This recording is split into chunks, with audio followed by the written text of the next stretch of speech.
මොකද බං උදේ පාන්දර වැලහින්න වගේ. අනේ මගේ ප්‍රසන්ටේෂන් එක මිසින් මෙමරි ෆුල් වෙලා ජංක් ක්ලීන් කළා. අවශ්‍ය මේවත් ගිහින් රිකවරි ඇප් එකක් දැම්ම ඒත් පෙන්නන්නේ නැහැ. මෙමරි ෆුල් නොවී තිබුණොත් තමයි පුදුමේ.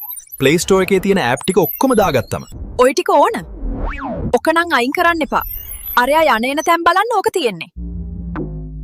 AI වලින් වැඩ කරන තාක්ෂණය දියුණු කාලේ ඇප් ගොඩක් දාගන්න ඕන නෑ. මල්ටි ෆන්ක්ෂන් තියෙන Voltix ඇප් එක දාගන්න. ඔව්. ඔයාට ඇහුණා හරි. අලුත්ම අලුත් 2025 දී ලොන්ච් කරපු හයිබ්‍රිඩ් Voltix ඇප් එකෙන් ඔයාගේ Android device එකේ delete වුණු photos, videos, audios විතරක් නෙමයි ඔඩනම document එකක් වුණත් ටක්කෙටම recovery කරගන්න පුළුවන්. ඒ වගේම ඔයාගේ ආදරණියන් ඉන්න තැන එයාගේ phone එක off වුණත් signal නැති තැනක හිටියත් හරියටම බලා ගන්නත් මේ ඇප් එකෙන් පුළුවන්. අමතර features විදිහට junk file clean කරලා දෙනවා වගේම app protection feature එකත් Voltix ඇප් එකේම තියෙනවා.